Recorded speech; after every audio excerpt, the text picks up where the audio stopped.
آیت نمبر 167 سورۃ الاعراف پارہ نمبر 9۔ اعوذ باللہ من الشیطان الرجیم، بسم اللہ الرحمن الرحیم۔ وَإِذْ تَأَذَّنَ رَبُّكَ لَيَبْعَثَنَّ عَلَيْهِمْ إِلَى يَوْمِ الْقِيَامَةِ مَن يَسُومُهُمْ سُوءَ الْعَذَابِ إِنَّ رَبَّكَ لَسَرِيعُ الْعِقَابِ وَإِنَّهُ لَغَفُورٌ رَحِيمٌ۔ صدق اللہ العظیم۔ کل کے درس میں یہ بات آئی تھی کہ اصحاب الایلہ والوں نے اللہ سبحانہ و تعالیٰ کے حکم کی مخالفت کی کہ ان کو حکم دیا گیا تھا کہ بحری شکار نہیں کرنا، سمندری شکار نہیں کرنا۔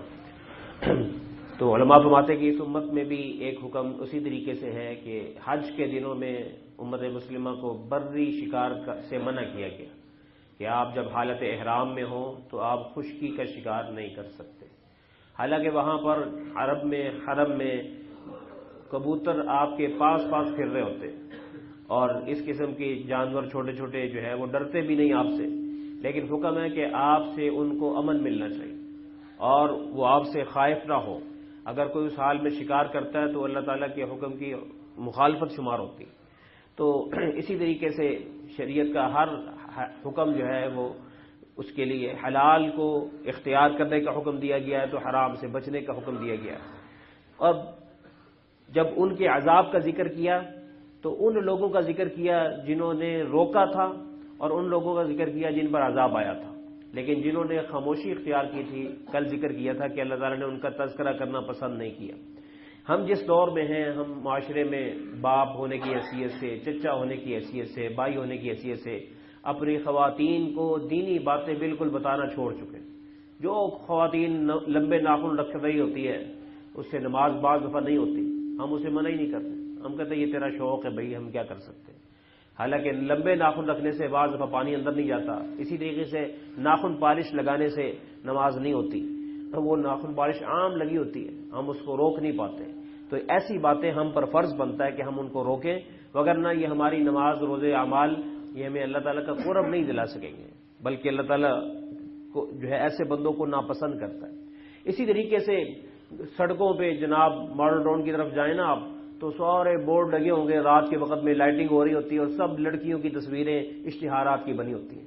کیا ہے، ہمیں دکھ بھی نہیں ہوتا کہ کیا ہو رہا ہے، بلکہ ہم بھی دیکھتے ہوئے جا رہے ہوتے ہیں۔ تو افسوس ہونا چاہیے، استغفار ہونا چاہیے کہ یا اللہ یہ ہمارے بس میں نہیں ہے لیکن یہ غلط ہو رہا ہے۔ تو طبیعت پر تقدر آنا چاہیے اور بوجھ آنا چاہیے، نہیں آئے گا تو ہم بھی اسی کھاتے میں شمار ہوں گے کہ جو گناہ کو پسند کرنے والے ہیں۔ تو جتنے بھی وہ غلط کام ہیں معاشرے میں ہو رہے ہیں ہم وہاں پر ہوں، اور ہماری اگر چلتی ہو پھر تو ہم پر روکنا فرض ہے، اور اگر چلتی نہیں ہے تو کم از کم دل میں نفرت کر کے ان کی ہدایت کی دعا کرنا فرض ہے۔ تو ہم آخری درجے میں دعا تو کر سکتے ہیں ان کے لیے، اور ان کے لیے اس عمل سے بیزاری کا اظہار کر سکتے ہیں کہ مثلا آپ کسی فنکشن میں گئے اور وہاں چل رہے تھے، رقص و سرود چل رہا تھا، تو آپ کوئی روٹی کھانی فرض نہیں ہے، آپ اپنی جو ہے سلامی دیں اور واپس آ جائیں کہ بھائی یار میں یہاں نہیں رک سکتا۔ ہم کہتے ہیں نہیں یار دوستی بھی تو نبھانی ہے، حالانکہ اصل چیز اس کو پیسے ہیں، وہ جب مل گئے اس کی بلا سے آپ روٹی کھائیں نہ کھائیں سارے، لیکن ہم لوگ وہاں بھیگی بلی بن جاتے ہیں۔ تو اس لیے یہ چیزیں قیامت کے روز بہت بڑے پچھتاوے کا ذریعہ بنے گی کہ تم وہاں پہ جا سکتے تھے، تم رکے کیوں، خام خواہ گناہوں میں ملوث ہوتے رہے۔ جی، اور اسی طریقے سے فرمایا کہ ہم نے یہود کے بارے میں یہ فیصلہ کیا، تیرے رب نے کھلا اعلان کیا کہ قیامت تک اب یہود نے جو حرکتیں کی ہیں، ہفتے کے دن کا مذاق اڑایا اور نبیوں کو قتل کیا، اب ان کے لیے یہ فیصلہ ہے کہ اب قیامت تک وہ ان کو سر بلندی نہیں دی جائے گی، اب وہ عذاب میں رہیں گے، کسی نہ کسی کے متحت رہیں گے، اور تیرے رب کی پکڑ اس بڑی سخت ہے جو آگے آنے والے دنوں میں ہوگی۔ ہاں پھر ان میں سے کوئی توبہ کرنا چاہے تو اللہ تعالیٰ غفور الرحیم بھی ہے، اس کو معاف بھی کر دے گا۔ اللہ تعالیٰ قرآن مجید میں یہ دونوں صفات اکٹھی ذکر کرتا ہے، سریع العقاب کہ پکڑ بھی بڑی سخت ہے، غفور الرحیم لیکن جو معافی مانگنا چاہے اس کے لیے اللہ تعالیٰ اسے بار بار کیوں نہیں کرتے کہ پہلے کیوں کیا تھا، پہلے کیوں کیا تھا، پہلے کیوں کیا تھا، نہیں آ جاؤ تمہیں معاف کیا جاتا ہے۔ اس لیے حدیث شریف آتا ہے کہ قیامت کے روز میں تمہیں بتا دوں کہ تمہارے اعمال ناموں میں اگر ایک چیز ہو گئی نا تو تم خوش قسمت انسان ہو۔ نبی علیہ السلام نے فرمایا توبہ توبہ، مبارکباد ہے میرے اس امتی کے لیے کہ جس کی زندگی میں غلطیاں تو تھیں لیکن اس نے ہر اپنے اعمال نامے کے صفحے پر استغفار کو سجایا ہے۔ معافی مانگتا ہے، وضو کر رہا ہے تو اللہ سے معافی مانگ رہا ہے، نماز پڑھ رہا ہے تو معافی مانگ رہا ہے، تلاوت کر رہا ہے تو معافی مانگ رہا ہے، بازار جا رہا ہے تو معافی، یا اللہ جیسا تو نے زندگی گزارنے کا حکم دیا وہ نہیں گزر رہی، میں معافی چاہتا ہوں، میں معافی چاہتا ہوں، میں معافی چاہتا ہوں۔ نماز کے بعد بھی استغفر اللہ کیوں پڑھا جاتا ہے کہ یا اللہ یہ نماز جیسی پڑھنی چاہیے تھی ویسی نہیں میں نے پڑھی، میں اس پر آپ سے معافی چاہتا ہوں۔ 3 دفعہ استغفار کرنا چاہیے جی۔ تو فرمایا کہ اللہ تعالیٰ گناہوں کو معاف کرنے والا۔ پھر عذاب کیسے آیا کہ سلیمان علیہ السلام کو اللہ نے مسلط کیا ان پر۔ سلیمان علیہ السلام نے پھر یہود کو تہس نہس کر دیا، اور اس کے بعد بخت نصر کو مسلط کیا، اس نے ان کے جوانوں کو قتل کیا، عورتوں کو باندی بنایا، ایک لمبے عذاب میں یہ رہے۔ اور اس کے بعد پھر رسول اکرم صلی اللہ علیہ وسلم کے زمانے میں بھی کیا ہوا کہ مدینہ منورہ سے بنو قریظہ کو قتل کیا گیا، اور بنو قینقاع کو اور بنو نذیر کو، یہود کے یہ قبائل تھے، ان کو نکال دیا گیا، اور خیبر میں جا کے ان کو بسا دیا گیا۔ فاروق اعظم رضی اللہ تعالیٰ کے دور میں پھر وہاں سے بھی نکال دیا گیا اور ان کو وہ ملک بدر کر دیا گیا جی۔ تو یہ اللہ کی طرف سے سزا تھی۔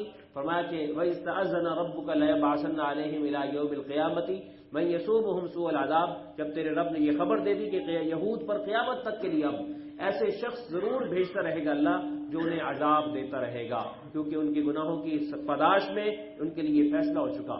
ہاں تیرا رب سریع العقاب بھی ہے، جلد عذاب دینے والا بھی ہے۔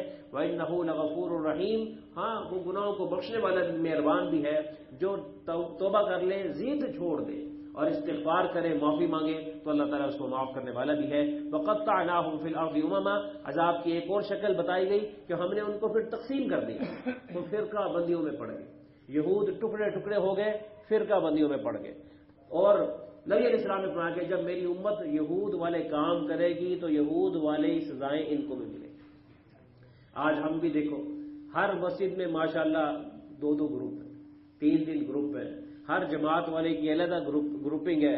قرآن مجید کے درس میں بھی ہم لوگوں کی گروپنگ ہوتی ہے کہ یار یہ کس گروپ کا درس ہو رہا ہے، یہ کس گروپ کا کام ہو رہا ہے، یہ عجیب سلسلے چل رہے ہیں، تو امت پوری طرح ہم تقسیم ہو چکے ہیں۔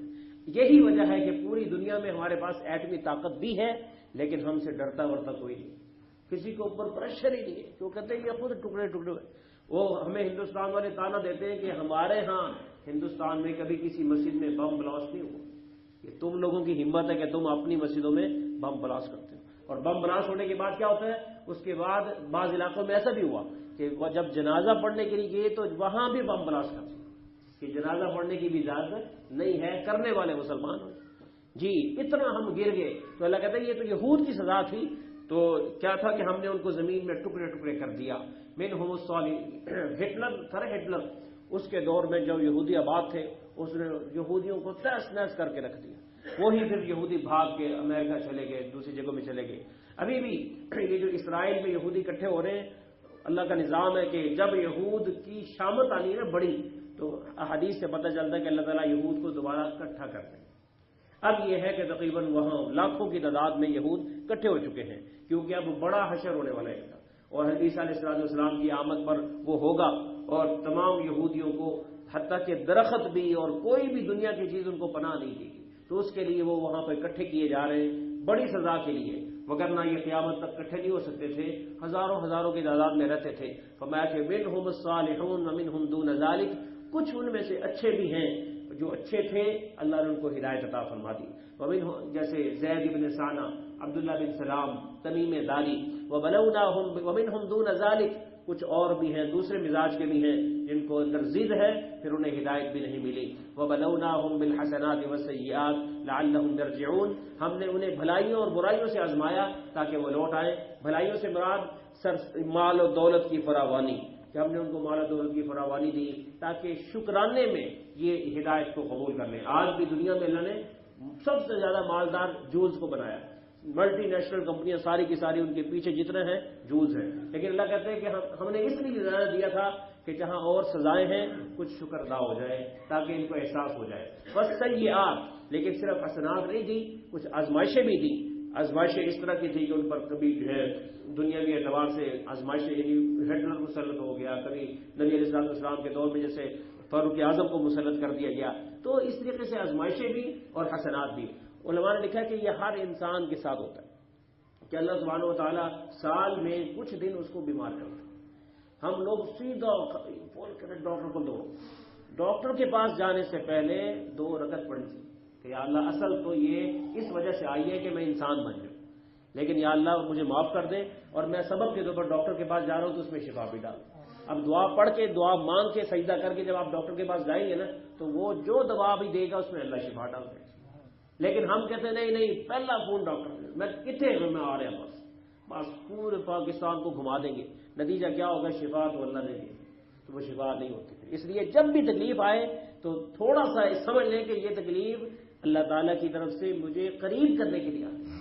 وَبَلَوْنَاهُمْ بِالْحَسَنَاتِ وَالسَّيِّئَاتِ، اور سال میں کبھی ایسا کچھ مہینے کاروبار ڈاؤن بھی ہوتے، اس لیے کہ بندے تو 7-8 مہینے میں تیرے اندر یہ سوچ پنپنا شروع ہو گئی تھی کہ یار میں تو کاروباری بن گیا، دیکھو فائدے چ جا رہے ہو 6 مہینے ہو گئے، دیکھو اس کا مطلب مجھے فن آ گیا، مجھے کاروبار کرنا آ گیا۔ اللہ کہتا ہے یہی مجھے پسند نہیں، کیونکہ علم میری صفت ہے، تیری صفت نہیں ہے، تو میں نے تجھے دیا اور میں نے تیرے کام کو چلایا، تیرے اندر اب یہ جو پھوپ آئی اب تجھے تھوڑا سا ڈوج بھی دے گی، تھوڑا سا لاس بھی دے گی۔ نتیجہ کیا ہوتا ہے؟ بندہ رونا شروع کرتا ہے، یار میں صدقہ بھی دیتا ہوں، میں یہ بھی کرتا ہوں، پتہ نہیں کیا ہوگا۔ بھائی یہ زندگی کا حصہ ہے، اللہ نے دن بھی بنایا، رات بھی بنایا ہے، اجالا بھی بنایا، اندھیرا بھی بنایا۔ تو جب مشکل حالات آئیں، مشکل دن آئیں تو اس میں رونے دھونے کی بجائے شکر بڑھائیں اور استغفار کریں، یا اللہ ہم اس کے قابل نہیں، ہمیں اور نہیں آسانی ہماری۔ وَبَلَوْنَاهُمْ بِالْحَسَنَاتِ وَالسَّيِّئَاتِ، فرمایا کہ ہم یہ حالات کیوں لاتے ہیں؟ لَعَلَّهُمْ يَرْجِعُونَ، تاکہ وہ ہمارے در کی طرف لوٹیں، اللہ کے در کی طرف آ جائیں۔ رب کا در اصل در ہے، اسی در سے سب کو ملا ہے، اسی سے ملنا ہے، اسی سے ملے گا۔ اس لیے جب بھی چھوٹی مشکل آئے بڑی آئے اپنے تعلق معلّہ کو بڑھائیں۔ علماء نے ایک کلیہ اور رسول لکھا ہے کہ کون سی تکلیف اللہ ناراض ہو کے دیتا ہے اور کون سی تکلیف اللہ خود بندے سے محبت میں دیتا ہے۔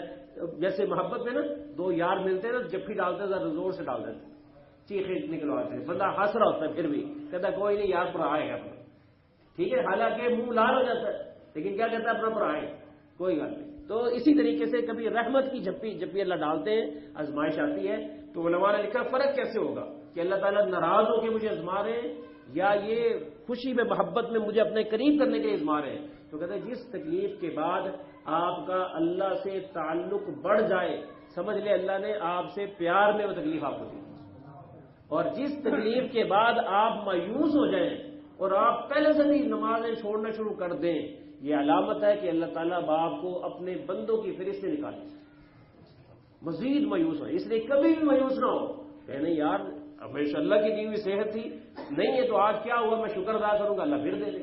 تو اس لیے زندگی میں جب بھی تکلیف آئے تو اس لیے آتی ہے کہ بندے ذرا سجدے بڑھا دے، ذرا رکوع بڑھا دے، ذرا مسجد میں آنا جانا بڑھا دے، ذرا تہجد بڑھا دے، ہم تیرا کام کرتے ہیں۔ اللہ کو اچھا لگتا ہے کہ میرا بندہ ہو اور اس کی زبان پہ میرا نام ہو، اس لیے اللہ کا نام لینا، فاذکرونی اذکرکم، صحابہ کہا کرتے تھے کہ اللہ کا ذکر بندے کو نصیب جس کو ہو گیا نا تو وہ سمجھ لے کہ اللہ کے دربار میں اس کا تذکرہ شروع ہو۔ تو یہ میرا تذکرہ میرے رب کے دربار میں کب ہوگا؟ جب میری زبان پہ ذکر اللہ جاری ہوگا۔ اس لیے ذکر کو پیار سے کیا کریں، درود بھی ذکر ہے، استغفار بھی ذکر ہے، تیسرا کلمہ بھی ذکر ہے، چوتھا کلمہ بھی ذکر ہے، یہ سارے ذکر اذکار ہیں جو زبان پہ آئے ضرور روزانہ 10 دفعہ 15 دفعہ ضرور پڑھا کریں۔ اور سورہ بقرہ کی آخری 2 آیتیں آمن رسول سے، یہ بھی بڑا قیمتی ذکر ہے، اس کی برکت سے بڑی بڑی آزمائشیں ڈلتی ہیں۔ اس لیے جب کوئی تکلیف میں ہو 70 دفعہ 35 دفعہ اس کو پڑھیں، اللہ تعالیٰ کیسے دیکھیں آپ کی مدد کرتا ہے۔ اللہ ہمیں توفیق عطا فرمائے۔ وآخر دعوانا الحمد للہ رب العالمین۔